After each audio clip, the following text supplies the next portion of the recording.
I am an account executive with the Community Journalism Project. I'm the one that's been emailing you and such. Want to introduce Patrick. Patrick is the CEO of the Community Journalism Project. He has also designed all of the software. I guess he's also the CTO as well.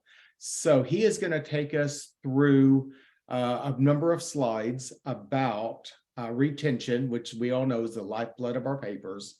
And if there's any questions, put them in the chat and we'll get going. Thank you, Ray. And can everyone see my screen? Hold on to what you've got. Ray can see it. Okay. So again, my name is Patrick, and I'm going to talk briefly. I know we're starting late and it's the middle of a work day anyway.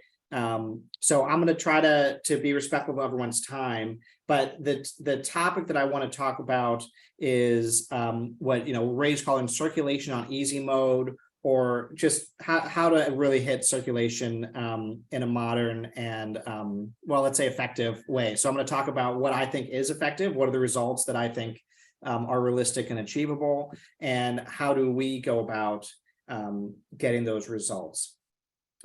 So to start, and I'll tell you a little bit more about myself in a moment, but the basic premise here, and I'm going to start with some things that everyone's going to be nodding in agreement with.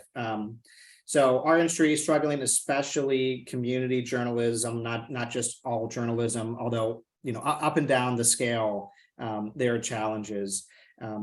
There are papers that are having success. There are papers that are having a lot of success. But when you look at those stories, and when I look at those stories, it seems a little daunting sometimes. They have young, capable go-getters on their staff that seem to have endless hours to talk strategy and figure this stuff out. And I'm really excited for those papers, and I learn a lot by hearing what works for them. But again, what works in one community doesn't mean it works in all communities, or that it's easy to pull off. So it is, again, you're not in an agreement. Like, winning customers is tough, but the success of your papers and the papers we work with comes not just from knowing how to find customers, but knowing how to effectively keep those customers paying you year after year. And what worked for your grandparents when they, if this is a multi-generational thing, or whoever was running the paper 50 years ago, 100 years ago, what worked for them does not work now. Consumers today, they're more fickle. They have a lot more companies vying for their attention, for their dollars. People do spend a lot of money. On average, I think the average is like $250 a month that the average household spends on news and entertainment services. So people are willing to spend money. People want news, and they want news from authoritative sources. But the challenge isn't they don't want it and they don't want to pay for it. The challenge is how do you win their attention and minimize the gap between motivation? So you've inspired them to pay you, and then action, get in their wallet and actually paying you. If that gap is big, if it's, hey, go find an envelope, go find your checkbook, every one of those steps is an opportunity to lose them. And so, again, what worked 50 years ago is not going to work today. So that's the basic premise of this talk, and I'm going to talk more about that, obviously.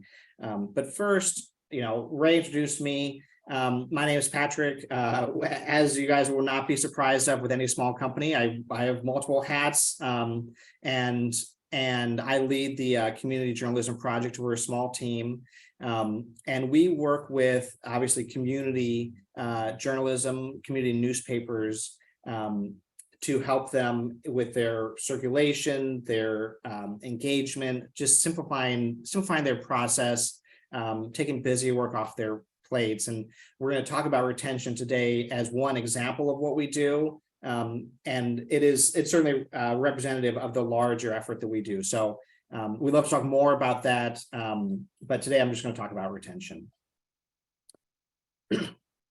So again, I'm going to start with something that probably will have people nod in agreement. Circulation retention, for a lot of us, it's a problem.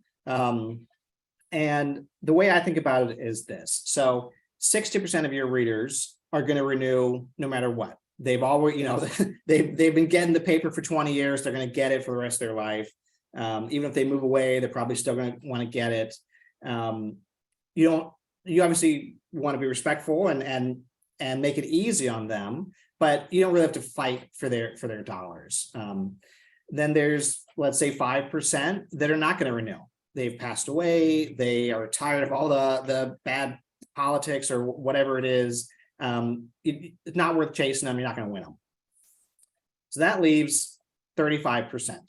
35%. Now, obviously, the numbers in your community, maybe it's not exactly these numbers, but the point is there's a big chunk of subscribers that they're not automatic renewals and they are winnable, but you've got to fight for it. You've got to work for it. And again, this is, when I say what worked 50 years ago doesn't work today, the 60%, that's what you get with the 50-year-old strategy. And, the 50-year-old strategy is obviously sending a letter, a postcard. So you're going to, if you have that kind of that kind of strategy, then you will get some baseline, but increasingly this 35%, and I would say it's on the rise, which I'll talk about that in a moment, but increasingly there's a portion of your expiring subscribers that it's going to take more effort to win back. Readers are busy and distracted. I'm going to talk about not giving up on them. That's one of our strategies. But again, catching their attention and minimizing the gap between inspiration and action. That's how you have success with that that group of 35%ers. So I will run through a couple common problems that we see. So we have about 70 papers on our system. And then Ray and I talk to several more every week. And again, these are all community papers, generally weekly print papers, generally south of 5,000 circulation, sometimes significantly south of 5,000 circulation. And when we talk with these papers or bring them onto our system, one of the first things we do is what we call list hygiene. So we look at their circulation list and we look for common problems. And this could be problems with their list as it stands, or just problems with their process in general. So I'll run through a couple of these examples that we see over and over. So the most basic one is when you're doing retention, only asking once, sending one letter, sending one postcard or one email, and then hoping that they're going to send you a check, right? So obviously that's going to catch the loyal subscribers and is not going to convince anybody else, unless you get lucky, maybe. The low-hanging fruit is what you'll get with that. Kind of even not worse, but even kind of a stronger issue there is digital subscribers tend to be more fickle or temperamental. They're less loyalty, I guess, among that group. So as you slowly, hopefully you already are kind of getting more digital circulation revenue, whether you're doing that already or whether that's in your plans for the future, you've got to think about this digital subscriber base, let's say, a little bit differently. And what worked for print does not work for them. You've got to win them back every time. Again, loyalty is less of an issue there, and at least in what the papers that we've seen. And the other side of that is you should be thinking about your digital subscribers as first-class citizens, right? If you're gonna pull out all the stops to keep your print subscribers because they pay you more, probably the ticket price, the annual subscription is more for print. Well, you probably make more profit on the digital subscribers, and they are definitely worth trying to hang on to. The next kind of common problem that we see is giving up on the customer. So by that I mean after they lapse, after their subscription expires, just saying, oh well, maybe they'll change their mind later. This is somebody that has been so interested in your content that they have opened their wallet and paid you money. you know, they are a prime candidate to give you more money in the future. Our motto, lapsed is not lost. And I'll talk about what we do to make that easy. But if you are giving up on customers after they expire, after they lapse, that's money left on the table. And again, that what I call the 35%, the numbers are different for each community, but that number is going to grow as you know, the younger people age into circulation subscriptions. And as your digital circulation grows. So the opposite of this, you should not give up on the customer. We often see customers being gun shy on actually stopping service for customers. So, and I mentioned the list hygiene we do when we bring on a new customer. So one of the things we're looking for is, you know, give us all your subscribers and their payment history or when they expire. And we're going to compare that to your most recent mailing. We're going to look at the USPS labels and paperwork, and we're going to compare these two, lists of data. And about 20, maybe 15% of papers, we find that they are mailing to people that have not paid them. They, you know, maybe the person expired 6 months ago, but the paper is gun shy because they haven't been consistent on sending out letters.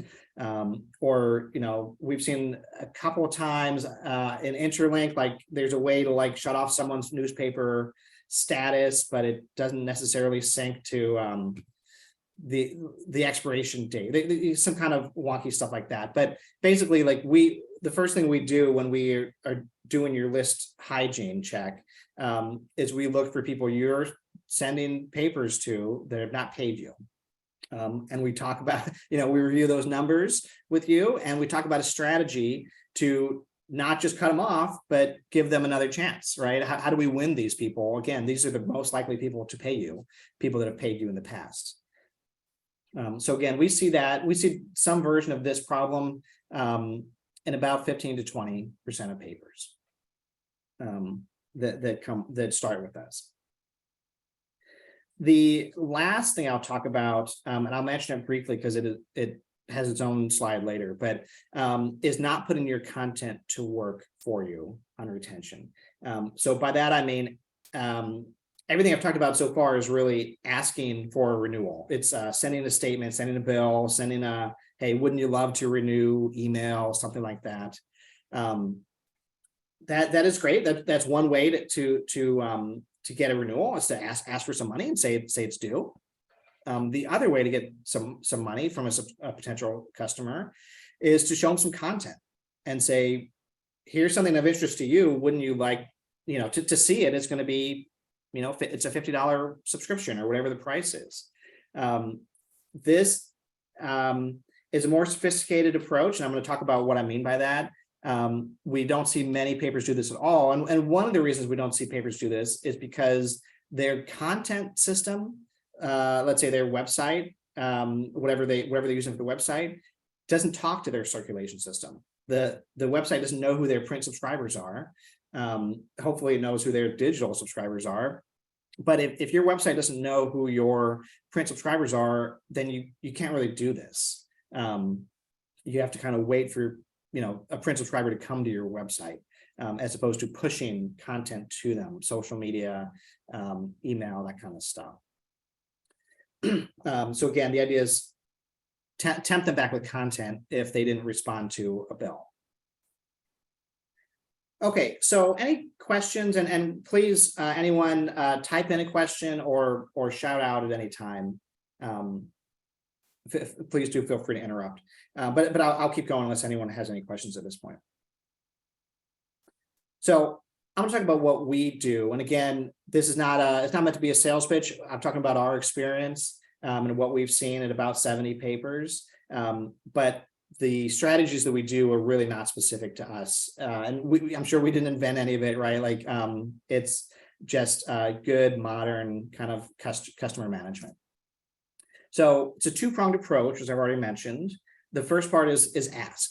So we have an example subscriber here who expires June 20th, right in the middle.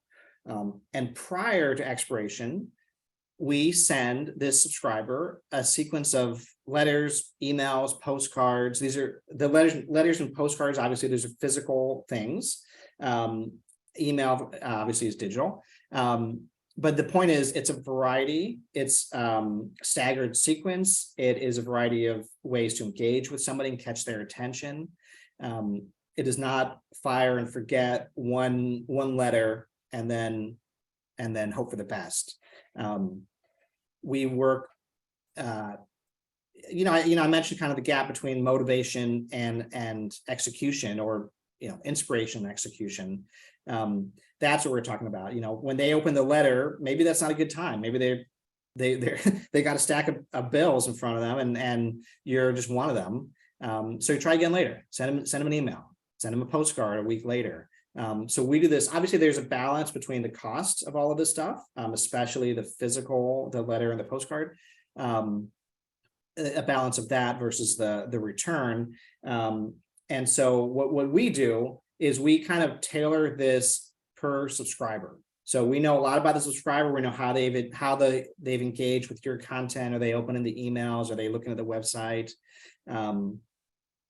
And how long they've been a subscriber, and then we kind of tailor this sequence to try to win them for as little annoyance to them as possible, and as most effectiveness to you all, the papers. So after June 20th, so now let's say they did not send in a check, they didn't come to the website and pay.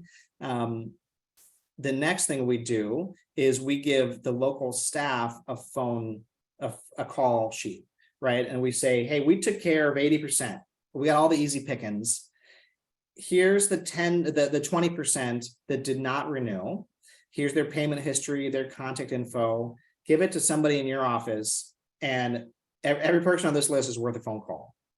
Unless you know they are deceased or they swore up and down they would never give you another cent, give them a phone call, right? Because again, anyone that's given you money in the past is a prime candidate to give you money in the future. And we even experimented with postcards after the fact. We've not found that to be super effective. What we do after the fact that's really effective is actually the part 2 of the 2-pronged approach. So, and part 1, I'm sure, is super intuitive, and you guys are doing some version of this, even if it's just one letter today. Part 2 is the offer, or pushing content to them. So this is not a couponed offer. This is offering content. Hey, wouldn't you like this story, access to this story? Oh, here's a paywall, because you've expired, you've lapsed. So this is it's a super basic concept, easy to understand. Content is king, right? Content marketing in this case. So this is really about putting your content to work in a new way. Your content is not just the product that you're selling. It is absolutely that, but it is also a key part of your retention strategy. So for anyone that has lapsed, that is a person that should be getting your emails, that should be on your social media, hopefully. Maybe they're checking your website. And they are, every time they see your content, that is an opportunity to win their attention, and then win their circulation dollars. So again, that's a very different approach than just saying, here's a bill. You're saying, hey, here's some value. Here's some content. Wouldn't you like this? And frankly, that's how you won them in the first place, right? You won them with great content. And then, so just an execution, nuts and bolts. Obviously, we're talking about like teasers, blurbs, to links to paywalled content. So every time you post to social media, send an email, newsletter, this is free content. It's a headline, it's a picture, maybe it's a little bit, the start of the article. And it is, again, it's a funnel, it's a path back to a paywall, back to giving you, you re-winning their circulation. So, for example, and I'm sure everyone can relate, like my phone pops up all day long with headlines from various news services, probably a few too many social media outlets. And I glance at my phone and put it down. right? I've gotten the content, the headline is the content, and that's enough. Every once in a while, maybe once a day, one of these headlines catches my attention, and that is the prime time to, that's what I call the inspiration, the motivation. You have my attention. That's the time to say, hey, it looks like your account has an outstanding balance, is past due, right? This is a long tail strategy. By that I mean, you leave it on for years. Let people stay subscribed, obviously, to social media, to your email newsletter, let them stay subscribed forever. We see opt-out rates very low. So people that lose access to the paywall, but stay on they stay on the email newsletters, they're still getting all the content links, even if they can't click. Again, we see opt-out rates very low. And we see, again, what I call the long tail. So it just goes on for years. For some people, it's a couple weeks or a couple months later. Some people, it's a couple years later, that finally some article catches their attention enough to pay you. And then you've won them back. So that's the two-prong approach. The ask, send them a bill, and then offer, send them some content. We do that, and I'll talk about kind of the results that we see from that approach. Both what we see on our papers that are on our system and from papers that are not using our strategy, but are kind of DIYing their own retention efforts. So we see just from part one, sending a sequence of letters, emails, postcards. It's kind of tailored to each subscriber.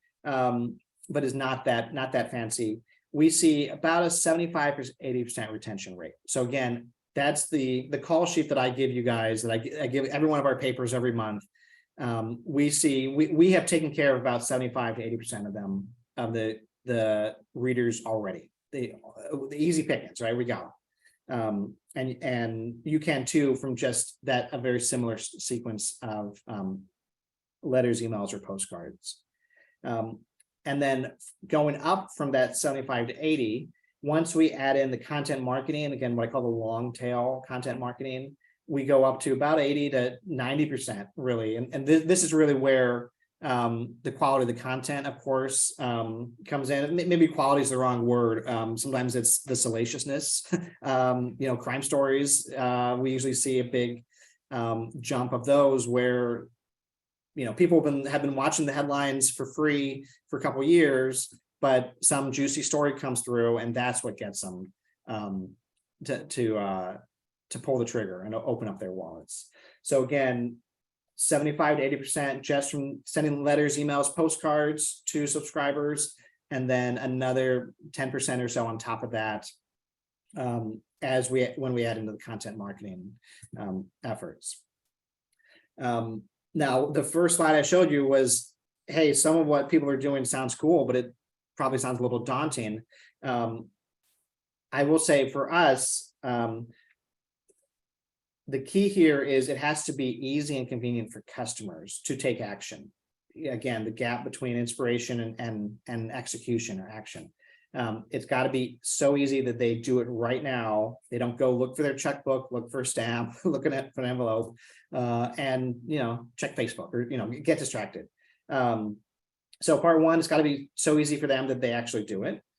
Part two is it's got to be easy for you all, right? And in our case, what we have found to be effective is just doing all this totally ourselves, not asking staff to remember to go in and print out letters or even click a button once a month.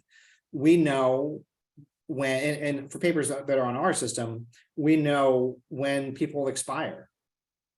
We know what the renewal price is. So we send out all these letters, emails, postcards, totally automatic. Staff don't have to remember to do it, which means it actually happens. It happens on time, which means you can then shut off customers that have lapsed on time. You can really cut down that grace period, which you can imagine some papers have a pretty large grace period because they don't really have their retention efforts under control. And then the other side of the content marketing, of course, has to also be zero effort for local staff. if you've got a staff member doing this, well, hopefully they are young and tech savvy and have a lot of time, because you certainly could do that yourself. For us, what we've seen work is just letting technology automate it. So in our example, papers give us content once. They give us an article or a photo gallery, or the e-edition PDF. Give us that one time, and then we're going to put that on the website. We're going to send out email newsletters. We're going to put it on social media. We're going to slice and dice this content so that however some individual subscriber wants to get it, they're going to be exposed to it. And they may be exposed to it multiple times, which again is great for getting them to actually care about your content and read it, and is really powerful when it comes to retention efforts. So I'm going to transition a little bit and talk about who we are and what we do. I've talked about myself a little bit. We are, again, the Community Journalism Project. We are a small company. We provide software, but really what we do is provide partnerships to community papers that want to figure out some of this stuff. They want a bridge to let's say a hybrid future, not a digital future. We work predominantly with print publications, and I don't have to, if you guys are print publications, I don't have to tell you the answer is not a website, right? You need help with print.